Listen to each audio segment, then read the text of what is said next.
આમ જોઈએ તો શિવજીની પૂજા વર્ષના 12 મહિનાને 365 દિવસ કરવામાં આવે છે, પરંતુ હિન્દુ ધર્મમાં શિવજીની પૂજા માટે શ્રાવણ મહિનાને વિશેષ મહત્વ આપવામાં આવ્યું છે. શ્રાવણ મહિનાને શિવ ભક્તો વિશેષ સ્થાન આપતા તેમાં ભગવાન શિવની નિત્ય પૂજા તેમજ આરાધના કરે છે. ભક્તો શ્રાવણમાં ઉપવાસ રહે છે.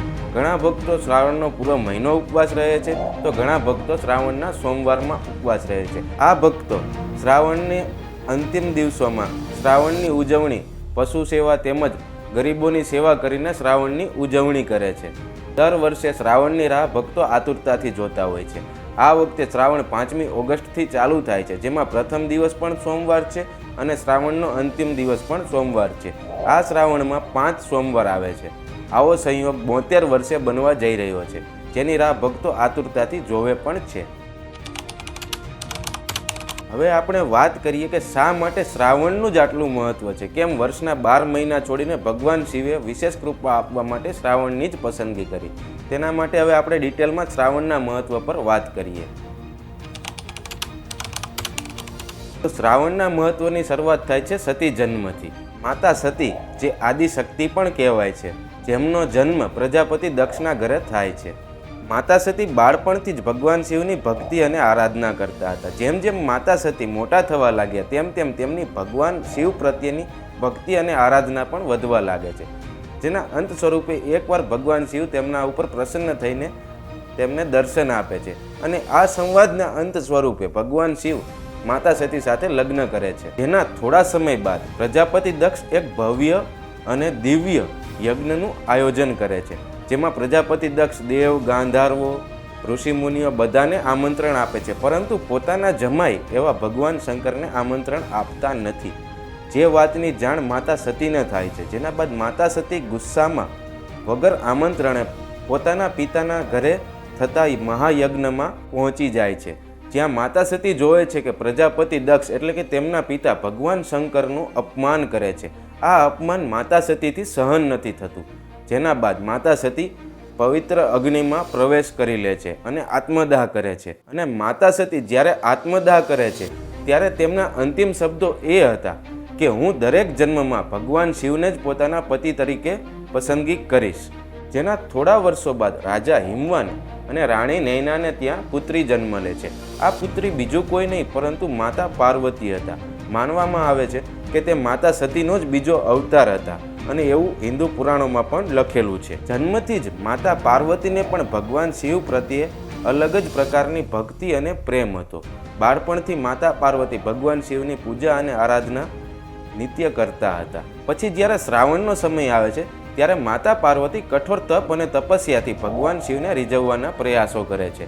ભગવાન શિવની નિત્ય પૂજા અને આરાધના કરવાનું ચાલુ કરી દે છે, જેના પરિણામ સ્વરૂપે ભગવાન શિવ બ્રાહ્મણ સ્વરૂપે માતા પાર્વતીને મળવા જાય છે, જ્યાં માતા પાર્વતીને તે પ્રશ્ન કરે છે કે આટલું તપ, આટલી તપસ્યા શા માટે કરો છો તમે? ત્યારે માતા પાર્વતી એવું કહે છે કે હું ભગવાન શિવ સાથે લગ્ન કરવાની ઈચ્છા ધરાવું છું. ત્યારે ભગવાન શિવ તેમની પરીક્ષા લેતા કહે છે કે એ તો અઘોર છે, એ તો સંન્યાસી છે, એવા કઠોર શબ્દ તેમજ પોતાનીને પોતાના અવગુણો ગણાવે છે માતા પાર્વતીને. જેના જવાબે માતા પાર્વતી કહે છે કે જે હોય તે, મારે તો માત્ર ભગવાન શિવ સાથે જ લગ્ન કરવા છે. તે પોતાના નિર્ણય પર અડગ રહે છે. જેના બાદ ભગવાન શિવ બ્રાહ્મણ સ્વરૂપ છોડીને પોતાના અસલી સ્વરૂપ ભગવાન શિવ મહાકાલના સ્વરૂપે માતા પાર્વતીને દર્શન આપે છે. જેના અંત સ્વરૂપે તે માતા પાર્વતી સાથે લગ્ન કરવાની હા પાડે છે અને તેમના અને માતા પાર્વતીના લગ્ન થાય છે. જે લગ્નનો સમય જે હતો તે પણ શ્રાવણનો હતો. આ હતું શ્રાવણની મહિમા પાછળનું પ્રથમ કારણ. આ સિવાય હિન્દુ પૌરાણિક કથાઓ અનુસાર શ્રાવણના મહિમા પાછળનું બીજું એક અન્ય કારણ એ પણ છે કે જ્યારે ભગવાન વિષ્ણુ 4 મહિના માટે યોગ નિંદ્રામાં જતા રહે છે, ત્યારે 1 મહિના માટે ભગવાન શિવ પૃથ્વીનું સંચાલન કરવા આવે છે. આ 1 મહિનો બીજો કોઈ મહિનો નહીં, આ 1 મહિનો પણ શ્રાવણનો જ મહિનો છે, જેમાં ભગવાન શિવ ભોળાનાથ પૃથ્વીનું સંચાલન કરે છે, ભક્તોની સમક્ષ રહે છે અને ભક્તોને વિશેષ કૃપા પણ આપે છે. અને ત્રીજું કારણ તમને જોવા મળે છે સ્કંદ પુરાણમાં, જેમાં સનતકુમાર અને શિવજી વચ્ચેનો એક સંવાદ છે, જેમાં શિવજી સનતકુમારને કહે છે કે મારો પ્રિય મહિનો શ્રાવણનો છે, મને ચડવાવાળા પુષ્પ અને ફળ એ વરસાદ પછી જોવા મળે છે, જેના કારણે મને શ્રાવણનો મહિનો અતિ પ્રિય છે. શ્રાવણનું મહત્ત્વ પૌરાણિક ગ્રંથોમાં પણ આટલું જ વિશેષ હોવાના કારણે આજે પણ હિન્દુ ધર્મના લોકો શ્રાવણની એક વિશેષ તહેવાર તરીકે આતુરતાથી રાહ જોતા હોય છે. શ્રાવણમાં ભક્તો ભગવાન શિવની પૂજા કરીને વિશેષ કૃપા તો પ્રાપ્ત કરે જ છે, પરંતુ આ સિવાય માતા પાર્વતી અને ભગવાન ગણેશની પૂજા કરીને પણ વિશેષ કૃપા પ્રાપ્ત કરે છે. શ્રાવણમાં ભવ્ય અને ઐતિહાસિક મંદિરોમાં ભગવાન શિવની પૂજા એક ઐતિહાસિક અને દિવ્ય સ્વરૂપે કરવામાં આવે છે અને એક તહેવારની જેમ ઉજવણી પણ કરવામાં આવે છે. હવે આપણે જ્યારે મંદિરો અને તેમાં થતી ઉજવણીની વાત કરવા જઈ રહ્યા હોય ત્યારે આપણે પ્રથમ વર્ણન સોમનાથ મંદિર વિશે જરૂર કરશું. જ્યારે પણ આપણે મંદિર કે કોઈ ઐતિહાસિક સ્થળ વિશે વાત કરતા હોય ત્યારે મંદિરના પ્રથમ નિર્માણ કે ઐતિહાસિક સ્થળના પ્રથમ નિર્માણ તેમજ નિર્માણ કરનાર વ્યક્તિ વિશે આપણે જાણવા આતુર હોઈએ છીએ.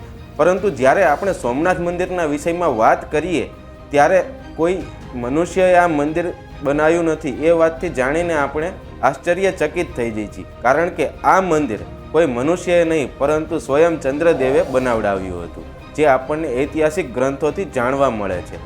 સોમનાથ મંદિરનું પ્રથમ લિખિત વર્ણન આપણને ઋગ્વેદમાં જોવા મળે છે. તો હવે આપણે એ તો જાણી લીધું કે પ્રથમ નિર્માણ કોણે કર્યું હતું, પરંતુ હવે આપણે વાત કરીએ કે પ્રથમ નિર્માણ શા માટે ચંદ્રદેવે કર્યું હતું.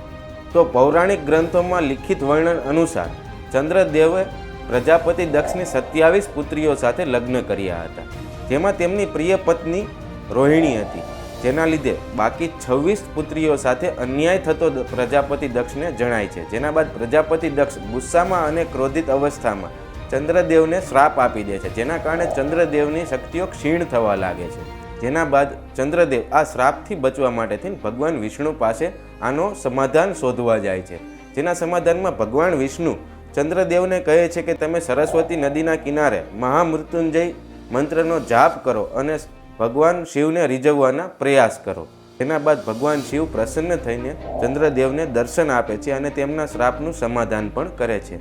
જેના બાદ ચંદ્રદેવ આ સરસ્વતી નદીના કિનારે ભગવાન શિવનું એક ભવ્ય મંદિરનું નિર્માણ કરે છે, જેને ભગવાન શિવનું પ્રથમ જ્યોતિર્લિંગ ગણવામાં આવે છે. ચંદ્રદેવના નિર્માણ કરવાના કારણે ચંદ્રદેવના નામ પરથી તેનું નામ આજે સોમનાથ મહાદેવ તરીકે આપણે ઓળખીએ છીએ.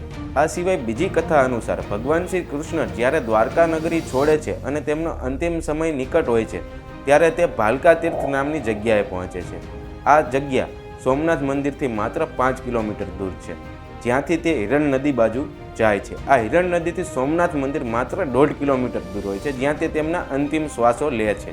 જેના માટે ત્યાં આજે એક ભગવાન શ્રી કૃષ્ણનું દિવ્ય મંદિર પણ છે. આ એક બીજું કારણ હતું જેના કારણે સોમનાથ મંદિરનો મહિમા 12 જ્યોતિર્લિંગમાં એક વિશેષ સ્થાન ધરાવે છે.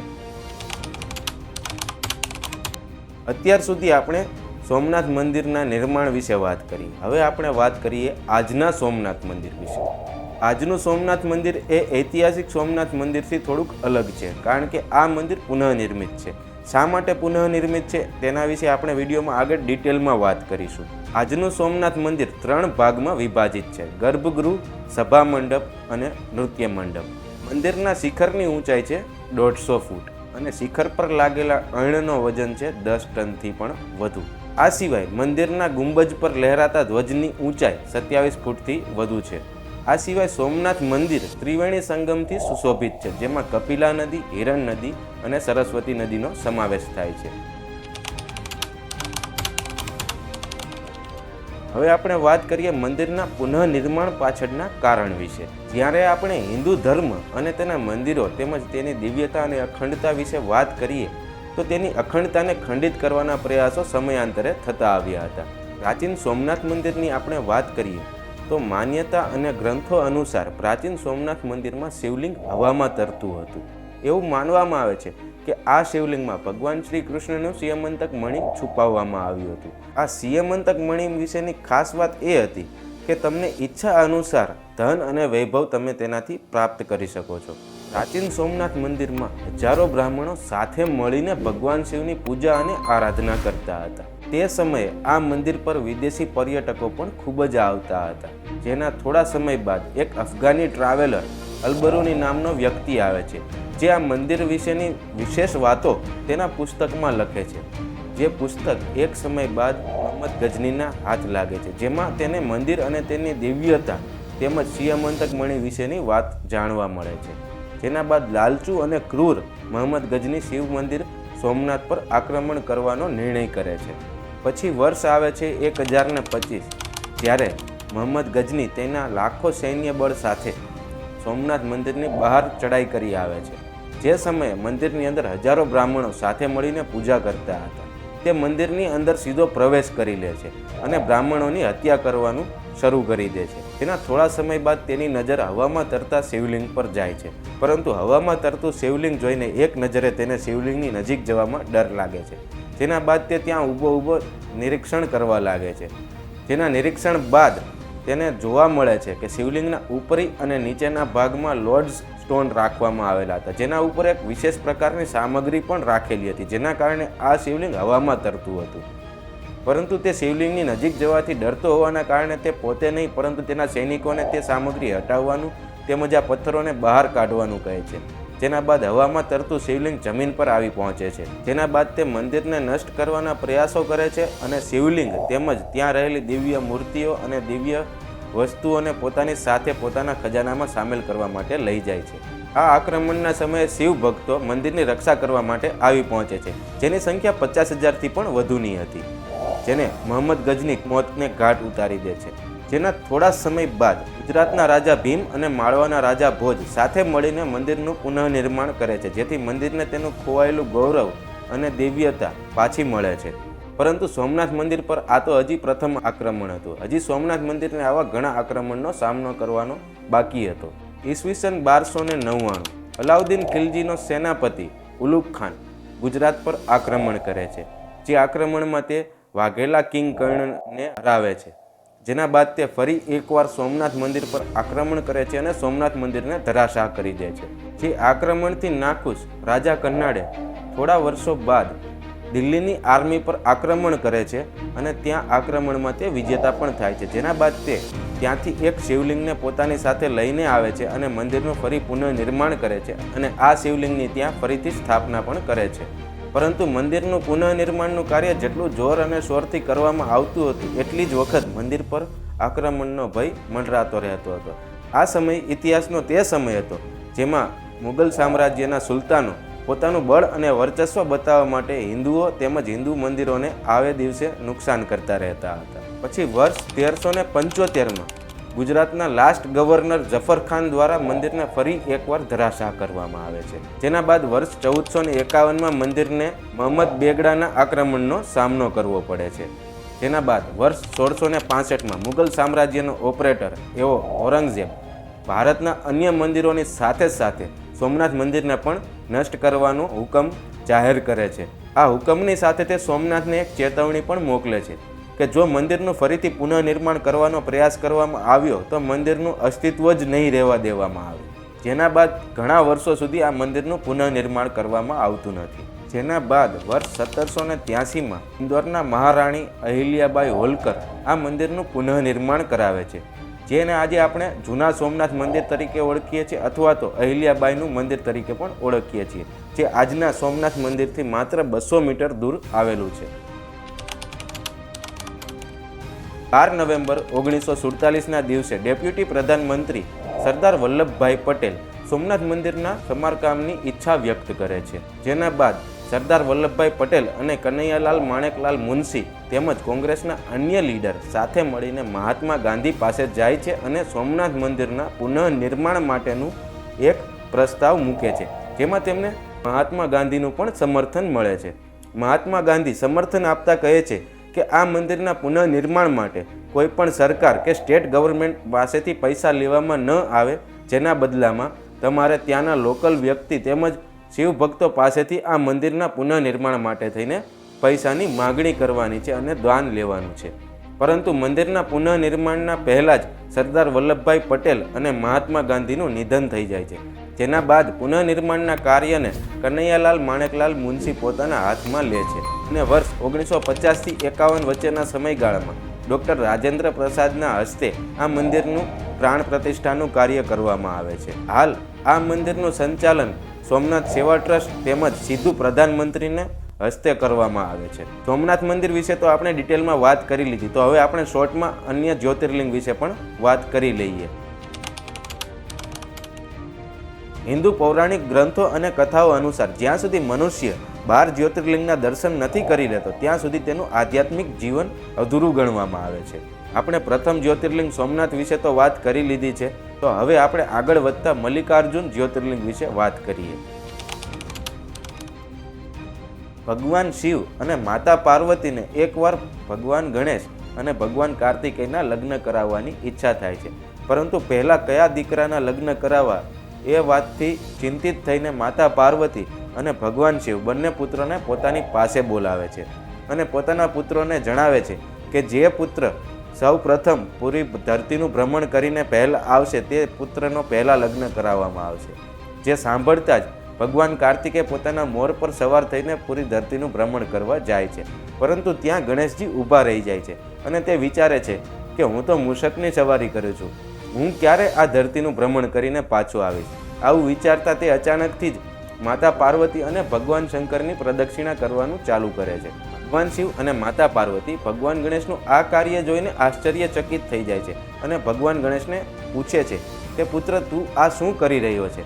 ત્યારે ભગવાન ગણેશ જવાબમાં માતા પાર્વતી અને ભગવાન શિવને કહે છે કે મારા માટે તો તમે જ મારો સંસાર છો, તમે જ આખી દુનિયા છો. જે વાત સાંભળીને માતા પાર્વતી અને ભગવાન શિવ અતિ પ્રસન્ન થઈને ભગવાન ગણેશનું વિશ્વરૂપમની બંને દીકરીઓ રિદ્ધિ અને સિદ્ધિ સાથે ભગવાન ગણેશના લગ્ન કરાવે છે. પરંતુ ભગવાન ગણેશજીના લગ્ન થઈ ગયા બાદ ભગવાન કાર્તિકે પ્રદક્ષિણા પૂરી કરીને પાછા આવી ગયા હોય છે. જે જોવે છે કે મને પ્રદક્ષિણા કરવા મોકલ્યો અને ભગવાન ગણેશજીની લગ્ન કરાવી દેવામાં આવ્યા. આ વાતથી તે નાખુશ થઈને તે નિર્ણય કરે છે કે હવે પછી તે ક્યારેય લગ્ન નહીં કરે અને તે કૈલાસ છોડીને પણ જતા રહે છે.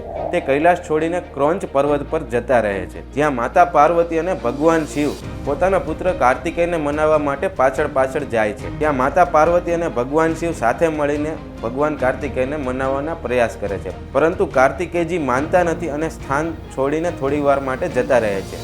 જે જોઈને ભગવાન શિવ અને માતા પાર્વતી ત્યાં એક લિંગ સ્વરૂપે રહેવા લાગે છે, જેને આજે આપણે મલ્લિકાર્જુન જ્યોતિર્લિંગ તરીકે ઓળખી છે. મલ્લિકા એટલે માતા પાર્વતી અને અર્જુન એટલે ભગવાન શિવ.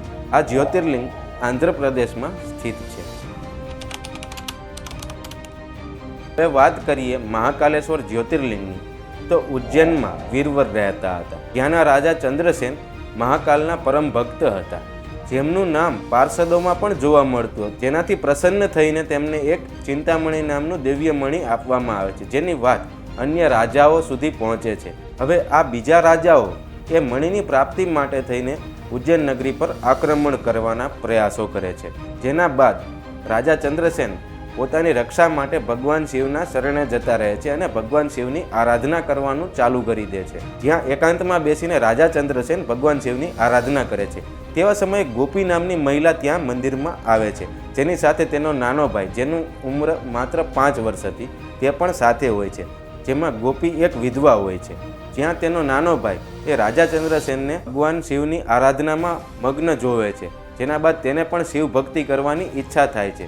જેના બાદ તે જ્યારે ઘર પાછા જતા હોય છે ત્યારે તે રસ્તામાંથી એક પથ્થરને પોતાની સાથે લઈ જાય છે અને તે પોતાના ઘરે તે પથ્થરને એક શિવલિંગના રૂપે ભગવાન શિવ સમજીને પોતાની પૂજા કરવાનું ચાલુ કરી દે છે. પછી થોડા સમય બાદ તેની માતા તેને જમવા માટે બોલાવે છે, પરંતુ તેનો પુત્ર જમવા નથી આવતો, જેનાથી ક્રોધિત થઈને તેની માતા તેને મારે છે, જેનાથી તે મૂર્છિત થઈ જાય છે. પરંતુ જ્યારે તે મૂર્છિત અવસ્થામાંથી બહાર આવે છે ત્યારે તે જોવે છે તો તે એક દિવ્ય અને ભવ્ય મંદિરમાં હોય છે, જ્યાં તેની સામે એક શિવલિંગ પણ હોય છે. આ વાતની જાણ અન્ય રાજા તેમજ રાજા ચંદ્રસેનને થાય છે. જેના બાદ તેની માતા રાજા ચંદ્રસેન તેમજ અન્ય રાજાઓ આ મંદિરની મુલાકાત લેવા પહોંચે છે. જે મંદિર અન્ય કોઈ મંદિર નહીં પરંતુ મહાકાલેશ્વર જ્યોતિર્લિંગનું મંદિર હોય છે. ઓમકારેશ્વર જ્યોતિર્લિંગ પાછળની પ્રચલિત કથા વિશેની વાત કરીએ તો એક સમયે દેવર્ષિ નારદ મુનિ એ ભગવાન શિવની આરાધના કરતા હોય છે. ત્યારે ઇન્દ્રદેવ તેમને પૂછે છે કે સ્વર્ગલોકમાં બધું જ હોવા છતાં તમે આ સ્થળ પર આવીને જ કેમ ભગવાન શિવની આરાધના કરો છો? ત્યારે નારદ મુનિ તેમને જવાબ આપતા કહે છે કે આરાધના કરવા માટે મેરુ પર્વત જેવું ઉત્તમ સ્થળ કોઈ નથી. આવું સ્થળ સ્વર્ગલોકમાં પણ નથી. જે વાત ત્યાં નજીકમાં રહેલો વિંધ્ય પર્વત સાંભળી લે છે. તે પોતાની જાતને ધિક્કારવા લાગે છે અને તે નિશ્ચય કરી લે છે કે હવે હું ભગવાન શિવને પ્રસન્ન કરીશ. પછી તે એક શિવલિંગ બનાવે છે અને ભગવાન શિવની આરાધના કરવાનું ચાલુ કરી દે છે, જેની આરાધના અને શિવ ભક્તિથી ભગવાન શિવ પ્રસન્ન થઈ જાય છે અને ભગવાન શિવ એ વિંધ્ય પર્વતને દર્શન આપે છે અને મન ઈચ્છિત વર માગવા કહે છે. ત્યારે મન ઈચ્છિત વરમાં વિંધ્ય પર્વત એવું વર માગે છે કે જો તમે મને વરદાન આપવા માગતા જ હોય તો દરેક કાર્ય સિદ્ધ થાય એવું મને વરદાન આપો. અને ભગવાન શિવ આ વર સાંભળીને તેને તથાસ્તુ કહે છે. તેના બાદ અન્ય દેવતાઓને એ વાતની જાણકારી મળે છે કે હાલ ભગવાન શિવ એ વિંધ્ય પર્વત પર વિરાજમાન છે. જેના બાદ બધા દેવતાઓ સાથે મળીને ભગવાન શિવ પાસે જાય છે અને ભગવાન શિવને વિનંતી કરે છે કે પ્રભુ હવે તમે આ શિવલિંગમાં વિરાજમાન થઈ જાઓ, જે જ્યોતિર્લિંગને આજે આપણે ઓમકારેશ્વર જ્યોતિર્લિંગ તરીકે ઓળખીએ છીએ. કેદારનાથ જ્યોતિર્લિંગનો મહિમા અપરંપાર છે. માનવામાં આવે છે કે ભગવાન વિષ્ણુ નર અને નારાયણ સ્વરૂપે પાર્થિવ શિવલિંગની પૂજા કરતા હતા, જેમાં પૂજિત થવા માટે ભગવાન શિવ સ્વયંભૂ એ શિવલિંગમાં વાસ કરતા હતા. આ પૂજાથી પ્રસન્ન થઈ ભગવાન શિવ એકવાર તેમને વર માગવા કહે છે, જેમાં વરદાન માગતા નર અને નારાયણ સ્વરૂપે રહેલા ભગવાન વિષ્ણુ કહે છે કે તમે સ્વયં પૂજિત થવા માટે હવે હંમેશા માટે તમે અહીંયા વિરાજમાન રહો. જે વાત સાંભળીને ભગવાન શિવ પ્રસન્ન થઈ જાય છે અને તે આ જ્યોતિર્લિંગમાં નિત્ય પૂજિત થવા માટે વાસ કરે છે, જેને આજે આપણે કેદારનાથ જ્યોતિર્લિંગ તરીકે ઓળખીએ છીએ. ભીમાશંકર જ્યોતિર્લિંગની આપણે વાત કરીએ તો તેની સાથે જોડાયેલી ઘણી પ્રચલિત કથાઓ છે, જેમાંની એક પ્રચલિત કથા વિશે આપણે આજે વાત કરીએ. આ કથા અનુસાર કુંભકર્ણનો પુત્ર જેનું નામ ભીમ હતું, જે રાક્ષસ હતો, જે ભગવાન રામ સાથે બદલો લેવાની ઈચ્છા રાખતો હતો. તેના પિતાની મૃત્યુનો બદલો ભગવાન રામ સાથે લેવો હતો. તે ભગવાન રામ સાથે બદલો લેવા માટેથી સૃષ્ટિના રચયિતા બ્રહ્માની પૂજા અને આરાધના કરવાનું ચાલુ કરી દે છે. તેના બાદ તેને એક બળશાળી વરદાનની પ્રાપ્તિ પણ થાય છે. આ વરદાનની પ્રાપ્તિ બાદ તેના ઘમંડમાં વધારો થાય છે. તે ઇન્દ્રને હરાવે છે અને ત્યાંથી તે ભગવાન રામની શોધ કરવા નીકળે છે. જેના બાદ તે પૃથ્વી પર આક્રમણ કરવાનું નિશ્ચય કરે છે અને તે પૃથ્વી પર આવીને હડકંપ મચાવી દે છે. તે પૃથ્વી પર આવીને ઘણા રાજાઓને હરાવે છે. ત્યારબાદ એક રાજા ભીમથી રક્ષણ હેતુએ ભગવાન શિવની આરાધના કરવાનું ચાલુ કરી દે છે. જે વાત રાક્ષસ ભીમ સુધી આવી પહોંચે છે. જેના બાદ રાક્ષસ ભીમ એ રાજાને કેદ કરી લે છે, પરંતુ આ રાજા કેદમાં આવ્યા પછી પણ શાંત નથી બેસતો. તે ત્યાં એક માટીનું શિવલિંગ બનાવે છે અને તે ફરી એકવાર ભગવાન શિવની આરાધના કરવાનું ચાલુ કરી દે છે. જે જોઈને રાક્ષસ ભીમ અત્યંત ક્રોધિત થઈ જાય છે અને કાલકોઠરીમાં આવે છે. તેની તલવારથી આ શિવલિંગને નષ્ટ કરવાનો પ્રયાસ કરે છે, પરંતુ શિવલિંગ નષ્ટ નથી થતું અને તેની તલવાર તૂટી જાય છે અને આ શિવલિંગમાંથી ભગવાન શિવ પ્રકટ થાય છે. તે આવીને રાક્ષસ ભીમનો વધ કરે છે. જેના બાદ બધા દેવતાઓ ઋષિ મુનિઓ આવીને ભગવાન શિવને પ્રાર્થના કરે છે કે પ્રભુ તમે પ્રજાના રક્ષણ માટે અહીંયા આ શિવલિંગમાં વિરાજમાન થઈ જાઓ અને પ્રજાનું રક્ષણ કરો. જેના બાદ ભગવાન શિવ ત્યાં ભીમશંકર સ્વરૂપે ત્યાં વાસ કરે છે, જેને આજે આપણે ભીમાશંકર જ્યોતિર્લિંગ તરીકે ઓળખીએ છીએ. આજે આપણે 6 જ્યોતિર્લિંગ વિશે વાત કરી. હવે તમારે 12 જ્યોતિર્લિંગ વિશે આથી પણ વધુ ડિટેલમાં વિડીયો જોવો હોય તો કમેન્ટમાં પાર્ટ 2 લખો. અને વિડીયોમાં આપેલી જાણકારી તમને પસંદ આવી હોય તો વિડીયો લાઇક કરો, ચેનલને સબસ્ક્રાઈબ કરો અને કમેન્ટ કરો, તેમજ તમારા મિત્રો સાથે શેર કરો અને કમેન્ટમાં જય સોમનાથ લખવાનું ભૂલતા નહીં.